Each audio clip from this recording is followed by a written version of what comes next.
Welcome back to the Citizen channel. I hope you're all staying safe and well. And we have a match preview today. Yes, not a bad little match. This is it. I don't know what all the fuss is about myself, but we'll see. Etihad, 4:30 p.m. Sunday, the 10th of April, 2022. Manchester City versus somebody. Who is it? I can't make out. Oh, Liverpool. That's it. Manchester City versus Liverpool on the 10th of April, 2022. Match day 31. So there's only 7 after this, guys, so it's going to have a big bearing, isn't it? It won't decide anything, of course. I'll talk about that later on. So let's have a look at that. I'll have a look at Liverpool, how they're doing. Not too bad. They're okay. And I'll be trying to predict our starting 11 as well. So please have your input and let me know what you think when we get through this. The match is being shown on Sky Sports main event. And who's in charge? Well, it's upset a few Liverpool fans, that's for sure. I mean, I've never counted Mr. Anthony Taylor as a City fan, but Liverpool fans think he is. So he's a guy in charge. He's refereed Liverpool 3 times during this campaign, and he's been in charge of 36 matches in total in the Premier League and Europe, and he's shown, unbelievably, 143 yellow cards and 6 red. That's 149. So if my maths are correct, over 4 a game. Will he show any on Sunday? I think he probably will. And of course, Taylor last took charge of us. Unfortunately, our 3-2 defeat to Tottenham. So let's hope that's not a bad omen. His assistants is Lionels, Gary Bezic, and Adam Nunn. And again, to the sheer disgust of Liverpool fans, Mr. Paul Tierney, who I thought did him a lot of favours last time we played, if I remember rightly. He was a referee when we played at Anfield, and certainly should have had a certain player sent off, etc., etc. He's been named as the VAR referee, and Liverpool fans aren't happy with that either. So there you go. You can't please everyone, can you? You certainly can't please the Liverpool fans, that's for sure. And Timothy Wood is making him his cup of soup as well at Stockley Park. And the 4th official, another well-known name, Andre Mariner, is going to be the 4th official, having to listen to Mr. Klopp and Mr. Pep bang on, probably mainly, hopefully, Mr. Klopp bang on. Previous meetings, last year at the Etihad, 8th of November 2020, and eventually KG 1-1. Salah, of course, scored a penalty to give Liverpool lead after just 11 minutes. And in fairness, the first 20 minutes, it could have been 2 or 3 up. They absolutely took it to City and really dominated. But we slowly managed to get back into the game as Jesus equaliser just after the half hour. And then we got that critical, didn't it? Critical. Well, it was critical, but we didn't do anything with it, did we? Got a critical penalty just before half-time, and of which KDB missed, of course. And then the second half, I think both teams accepted that probably a draw was the best result, and it was sort of very tepid the second half to that, and it fizzled out into a draw. Overall in the league at our place, so Hyde Road, Main Road, and the Etihad, we played 85 times, won 31, drawn 24, and lost 30. So we're in the plus. We're in the plus column. So let's not knock that on the head, guys. Let's keep that going. 128 goals scored and 123 against. And please, if you get a chance, check out my little History Boy feature when I go back exactly 40 years to the day of this game, the 10th of April, 1982. Yes, I was there. I know I don't look that old, guys, but I was there 40 years ago. And of course, it was John Bond's City against Bob Paisley's rejuvenated Liverpool. And don't forget, it was the season we'd beat them on Boxing Day at Anfield and literally gone top on New Year's Day as well. So please check that one out. I also classed it as a horrible history. So that probably says it all, but it's a bit of fun, lads. Don't worry about it. Give it a watch if you've not watched it already. There'll be links on screen, and obviously if you to look at in the details below. And the odds to win the match, please. I don't condone gambling in any way, and when the fun stops, of course. We're still favourites to win the league. That will certainly change. That will all. If you want to lay City, if you're not confident, I mean, what's it? All right, if you're not confident going to do it, you can still get 1-2 on City, 1-2 on to win the league. So you can still lay them to a good price. And Liverpool are 9-5. So if you're a Liverpool fan, you want to lay City, you want to put your money on your own Scouse team, then do it. That's up to you, because that will change depending on the result, of course, on Sunday. Obviously, it won't be 1-2 for City if we lose. It won't be 1-2 for City if we actually win. I'm not too sure what happened if we draw. It probably won't change too much, although it might tighten up a little bit. The match itself, you can actually get odds against it. Coral, just 21-20. It's not very often you say that about City in a season at this point in time. So, but normally or all over the place, it's evens. So you can get evens on City to win. Liverpool are 5-2. So again, you Scousers out there, some good value for you there. Please check out my odds show. There'll be even more probably value for you to look at as well. The draw's 11-4. So the bookies actually fancy either a victory either way rather than a draw, which is fair enough. So please, as I said, check out my odds feature, and obviously check out what my charity bets are for my nominated charity, of course, which is the Christie's charity. This is my nominated charity for this season. How will it pan out? Well, Liverpool, fresh from a comfortable, almost semi-final, guaranteeing 3-1 win over Benfica. The game being played on a Sunday means it's not going to do them any harm travelling-wise. They weren't too knackered from that game. They probably had a little third of the game where they struggled just a little bit, but once he scored that third goal, we sort of took command again. So I don't think they were actually put out too much. And as I said, certainly when we're looking forward to the semi-final next week, they've got a return game where they can perhaps rest one or two players as well with a 3-1 lead from the first leg. Something City probably won't be able to do. We won't have much recovery time to come back to the UK as Liverpool have had for this one either. So a bit of a negative for next week, but we're talking this week, aren't we? So I don't think it'll affect Liverpool one iota, the trip back and being over there. I don't think it's a big problem. And yes, Liverpool have certainly been impressive since the turn of the year, taking 31 points from the last 36. I mean, we've only took a couple of points less ourselves in that same period, but in fact, allowing for the game catch-up, obviously the Liverpool at one stage had 3 games in hand, didn't they? City and Liverpool's record over our last respective 15 league games, as far as points are concerned, and I think Liverpool have a very slight advantage on goals, but as far as points, we've both got the same points from our last 15 league games. So that sort of took me, not by surprise, but I thought that was a coincidence. But on the face of it, we've talked about momentum. I'm sure we've talked about it on here. I've talked about it on Bolt. We've talked about it on Bolt from the Blue podcast, etc. As far as momentum is concerned, it's still with Liverpool. Again, that Benfica victory didn't do them any harm. So they've got the momentum, which we've been stuttering just a little bit. And they're, of course, on a 10-match Premier League winning run. So it would be nice to stop that, wouldn't it? And and the confidence in the play, like all good teams, even if they're not quite at it, which I don't think they have been. I've not watched too much of them, but reading the reports and listening to other people, they've not always been quite at it in games, but they've got enough players there who can actually pull them out of the mire and turn a game and score a goal or two to get the wins when perhaps they're not totally at it.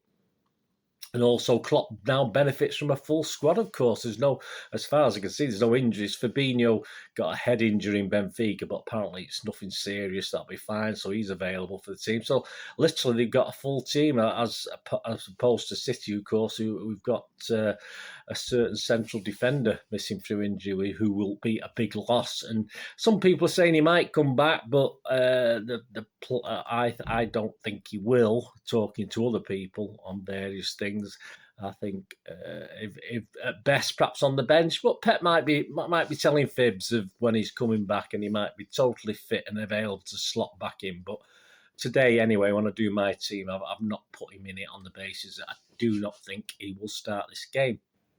Hopefully I'm wrong, because I'd rather he does start, and I don't think he's any great worry about him slotting back in. He doesn't. I don't think he really needs recovery time back into the team. So anyway, Klopp's not got that problem. He's got a full squad to pick from, and we haven't. I mean, even if you look at some of the recent games, Mane and Salah have looked just a little bit leggy, according to some people, over the last few games. But then you can probably say, to balance that out, you've got Diaz and Jota have been in superb form. So even if one of them's rested, say he rests Mane and just plays Salah and then brings Mane on as a substitute, something like that, with Diaz and Jota in great form, it's not a problem for Klopp. It's a little bit worrying that even though some of the legs are tired, he's got the squad depth, which he's always whinging about, isn't he? He's got the squad depth to cope with no injuries. I say, if Liverpool haven't got any injuries, we know how good they can be. It's as simple as that. And of course, as I said, we do have our problems in defence, but hey, we're going to put out a defence, aren't we? We shouldn't worry too much. So if Klopp is positive with his selection, which is absolutely no reason whatsoever in the world that he shouldn't be confident. As I said, he's not particularly going to have one eye on the Benfica game. It's sort of almost done and dusted. Unlike Pep, who obviously we've still got a job to do over in Madrid. So there's no reason why Klopp won't be positive in this. If he's not positive with his selection, then it'll be a big surprise, if he goes for a draw or whatever. But I think he'll go for this. And I think those odds are 5-2. Respect to the Liverpool fans, seem pretty generous on a 5-2 on a Liverpool win. Fingers crossed it doesn't happen. And we'll go into perhaps a couple of reasons it might not happen in a moment. But those 5-2 odds seem a little bit generous. But we do, as we say, let's talk about City. We do have a habit this season, although we're not being quite at it, I don't think. Even when we were so many points clear, I don't think as a team we're perhaps as good as we have been over recent seasons. And we've had 2 or 3 players sort of stepping up and doing things, but some of the others perhaps not so much. And they've sort of switched and changed the players doing it as well. There's no one player you could say, oh yeah, he's done it consistently. People like Bernardo, who was fantastic up to a couple of months ago, still doing a good job, but he's nothing, he's not doing great stuff now, and that's the difference, I think. So even though we've not been quite as polished, I don't think, we have managed every big game we've played, certainly since, if you can call Tottenham a big game, obviously, it was a big game, wasn't it? But as far as one of our competitors, it wasn't, if you know what I mean. Of course, it was a big game. Palace is a big game, stuff like that. But Tottenham, we wouldn't have looked at them as a big competitor. So, yeah, we do tend to turn it on for the big games. I mean, I'm just thinking back to the last one, obviously Chelsea. I mean, even United in a way was a big game because it was a derby, and on all sort of levels and skill, and what's happened before sort of goes out the window. And they had a wonderful record at our place. So that was a big game. So if you think of Chelsea, we totally all right. They're not doing great shakes at the moment. I've just been beaten by Real Madrid at home, but that was a big game. We turned up, and the United game was a big game, and we turned up for that one. As I say, even though we disrespect United and where they are, it doesn't matter with the derby game. It was a big, important game. So hopefully we'll turn up for this. And our 11 out there will all put in some good performances. I mean, they've all been playing okay. We're just perhaps relying on 1 or 2 people too much at the moment. So some of the guys need to step up a little bit more in this one if we're going to win it, because it's certainly no easy task against Liverpool. So, but as I said, in the big games, Pep has them usually motivated to do it. Other omens in our favour as well is that we're currently unbeaten our last 4 league matches against Jurgen Klopp's team. We'll talk about what happens if it's a draw and stuff like that in a second. Obviously, we had to settle for a 2-2 draw at Anfield, where, in all fairness, we absolutely tated them that first half, and I thought 2-2 was flattering to Liverpool. Again, we perhaps just missed chances we could have scored with. So, yeah, so that's a good omen. I say we did well at Anfield. We sort of seemed to not exactly put that unluckiness to bed, if you like, that sort of the trips to Anfield. But it's improving, isn't it? Let's be honest about it. And we've lost just 1 of our last 12 home games to Liverpool. We've had 7 wins and 4 draws and just lost 1. So, again, there's a couple of really good omens. back to the bad omens, if you can call it that. I don't call it. The pundits, Mr. Dieter Hamann, who obviously played for us and Liverpool, he thinks Liverpool will win this. It will be tight, he said. Peter Crouch thinks Liverpool will win this. He said it'll be tight, though. And Mr. Rooney, not that we're that interested in what that idiot says, he thinks Liverpool will win as well. So there you go. All the guys who know about football, Hammond, Crouch and Rooney, predict a Liverpool win. So that's no problem there. We've got this one easy, guys, haven't we? So what do they know? So what will happen? What will I think happen? There's different scenarios. If Liverpool win this, they'll go 2 points ahead, a superior goal difference, and I honestly think they will take some stopping in that final 7 games. Of course, we're all going to turn up and say, oh, well, don't worry about that. There's still 7 games to go. We can do this, we can do that. And we know from history we can plug on and in theory go 100%. They may drop points. There's no guarantees, of course, there isn't. But I honestly don't think City can go 100%. If we lose this one, I don't think we will go to the end of the season 100%. You know, we may pick up 1 or 2 key injuries if we lose key players like KDB and Foden. I don't think we will. So, on the balance of it, if Liverpool win this, I think they will lift the title. I think they won't bottle it. I think they've won it before. They won it a couple of years ago. They've got the guys in there that can do it. And I think if they win this at the Etihad, they will go on to win the title. Let me know what you think. So, the other option, a draw, of course. If it ends up as a draw, we're still 1 point clear.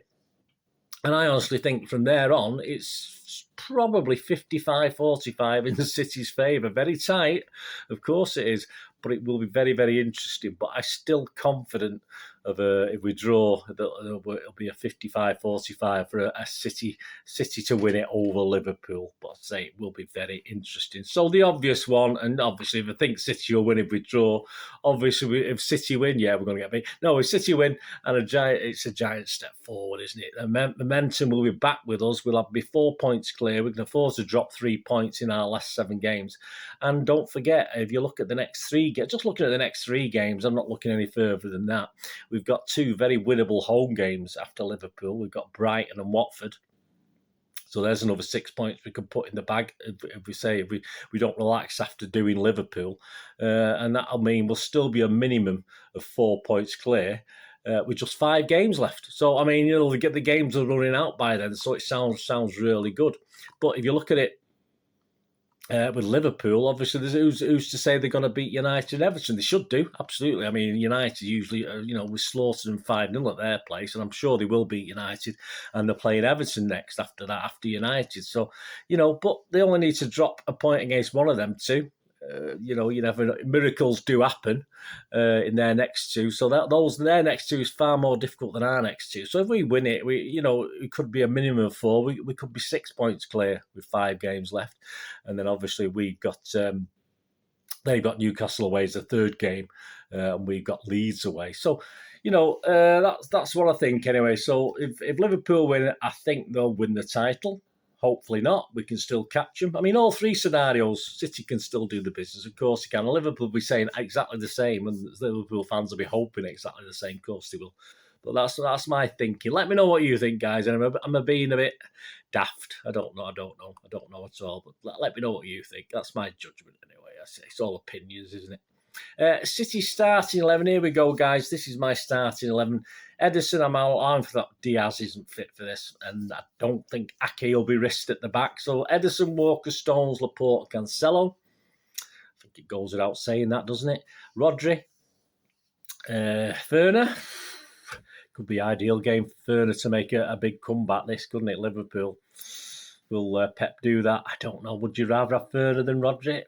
I don't know. The jury's out on that. I've not been impressed with Rodri recently, but I think this sort of game is where he perhaps steps up a little bit as well. So, yeah, I'll stick Rodri in there anyway. KDB and Bernardo, I think that's, sort of nailed on. And also, perhaps not so nailed on, but Mahrez surely. Yeah, Mahrez surely is nailed on. Foden's got to be nailed on. There's no doubt about that. And then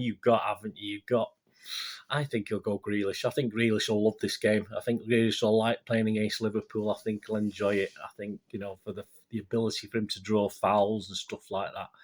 And of course, then you've got KDB, Bernardo, Mahrez, Foden, Grealish, all interchangeable. Perhaps not Mahrez so much, but certainly 4 of those guys are interchangeable with the false 9, etc., etc. And so the key players, there's not that many. There's not that many key players not included in that team. You've got Gundogan, of course, who's a wild card, but is he going to use Gundogan in this? I'm not sure. He's got Sterling, and again, it wasn't the greatest display at their place in the 2-2. He didn't play. I don't think he played that well. I don't think he played that well at the Etihad in the 1-1 that we talked about earlier on. Jesus, again, he played at Anfield, didn't he? Did a really good job. So he could be a bit of a, he could be in there perhaps for Grealish. Jesus, but I don't know, and we've already mentioned Ferner, haven't we? Anyway, guys, that's my 11. Hopefully I'll get at least 9. If I get 9, I mean, if one of those I don't get is Diaz coming back, I'll be quite happy, but let me know what you think anyway, guys. Right, before we go, it's been a long one today. Well, it's a big game, isn't it? I mean, it is nearly 20 minutes now, so it's a big game. It was important to sort of talk about all the different ways this could go. Some quirky stats before we go. Liverpool are winless in 4 Premier League games against Manchester City, drawn 2, lost 2. Only once in the competition have they had a longer run without a win against us. 5 between November 2011 and December 2013. So if we can extend that, we'll be happy. Liverpool haven't kept a clean sheet in any of their last 11 Premier League away games against us since a 0-0 draw in February 2010. Long time ago. They last had a longer run without an away top-flight clean sheet against an opponent. Was Blackburn, a run of 16 games between 1948 and 2004. So we've got a bit to go for that, but let's add another one to it anyway. Of the last 8 Premier League meetings between the 2 top sides to take place within the final 10 games of the season, the team in second has won 7 and lost only 1. That's not a good stat, is it? Including each of the last 5 in a row. So there's one of those quirky stats that doesn't sound good, so we'll have to end that one. This is the 50th ever Premier League match between the top 2 sides in the division, with City winning 20 and losing 18 and 11 draws. Okay. City manager Pep Guardiola's lost more matches in all competitions against Jurgen Klopp than versus any other manager, with 8, while Klopp has only lost as many matches against Felix Magath, 8 in his managerial career, as he has against Guardiola. Well, there you go. So interesting.